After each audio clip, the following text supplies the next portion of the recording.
Hey, just wanted to make another video for anyone who might be getting ready to go through the same kinds of things as me. I'm a couple days out from my upcoming myelogram.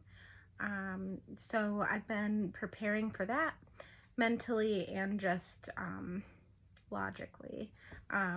So there's I'll just kind of discuss the steps and process things that I'm doing to prepare for the myelogram. So for me, I am having the myelogram because of the syrinx in my spinal cord. Now my syrinx goes throughout my entire thoracic spinal cord, and it did show on my 3-month follow-up that it did grow a little. And I've never had a brain MRI, and I've just kind of had patchy MRIs of pieces of my spine at a time. So I'm really hopeful and looking forward to hopefully the myelogram showing exactly where the blockage is coming from, so that the surgeons will have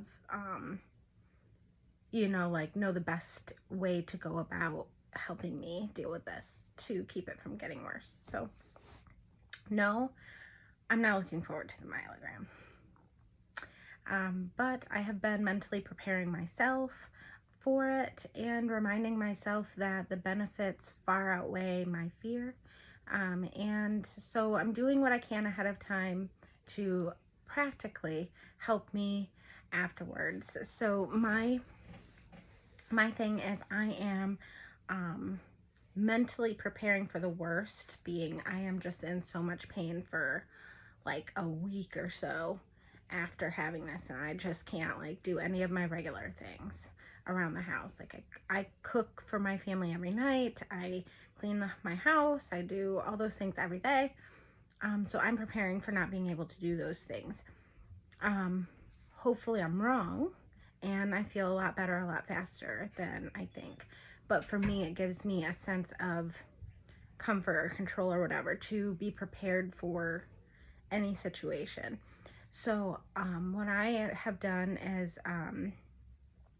I took the weekend and worked hard on trying to get several crock-pot meals prepared, so that all my husband will need to do is get it out of the freezer, put it in the crock pot in the morning, turn it on low, and just let it cook all day. It's just gotta dump it and turn it on and go. So I have about 6 of those done. I'm hoping that, I don't need all of them, but at least that gives me a good week of feeling like I'm contributing to, even if I'm kind of down for the count for a few days, I guess. So that makes me feel better. So I've done that. And then, there's obviously the things that your provider will tell you to do to be prepared for the myelogram. So some of the things that I was advised of is making sure, it appears to be very important to make sure that you are good and hydrated before the procedure. So I am like just run on like a dehydrated level of water in my body, I guess. I don't drink as much as I should. My husband tells me that all the time, but I really try to drink.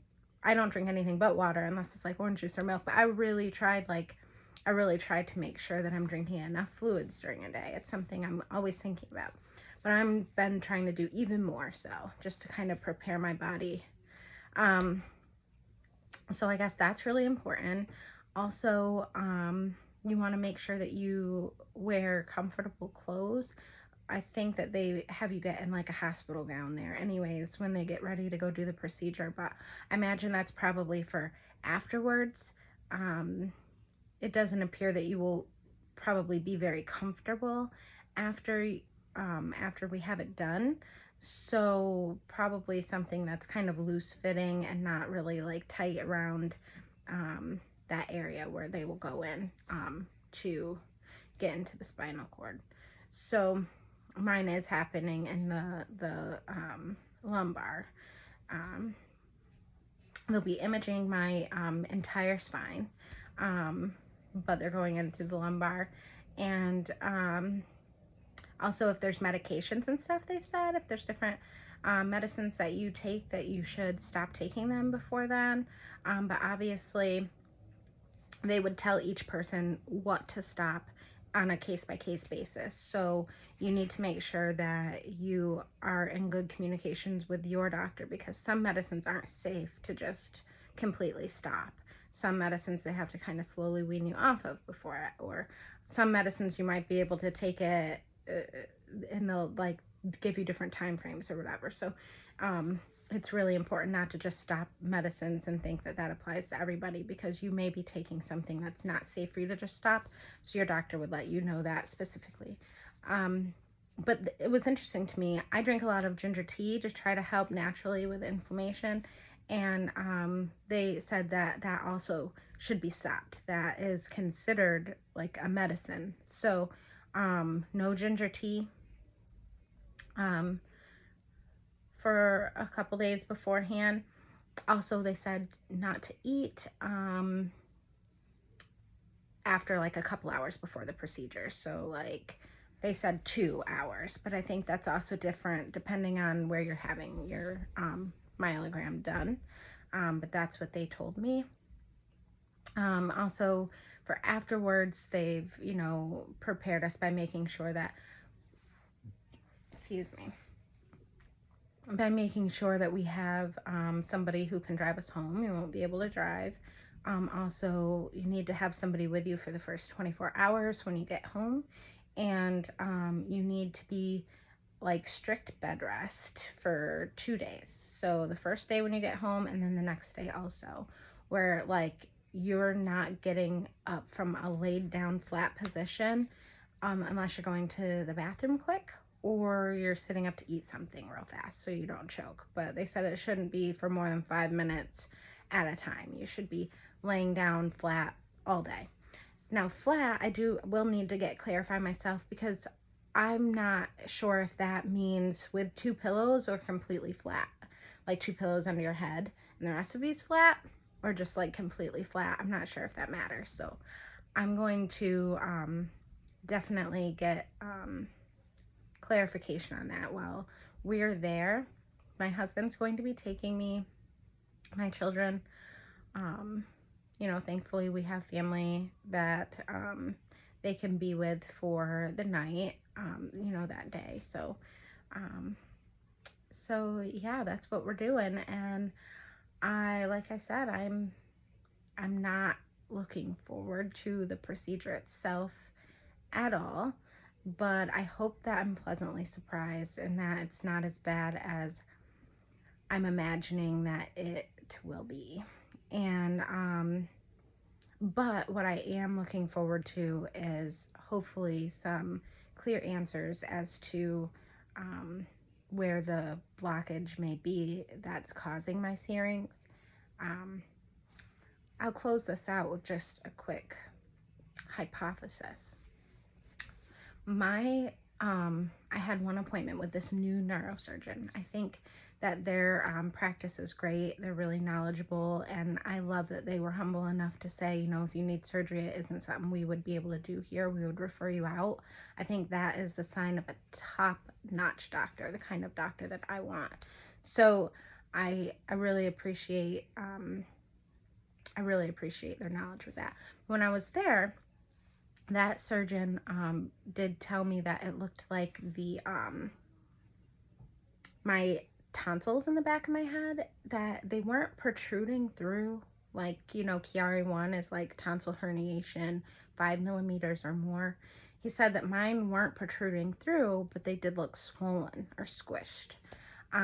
So I think that obviously if they're swollen or squished there at that back spot, that could be blocking the CSF fluid and causing the blockage of why I have that Syrinx in my spinal cord.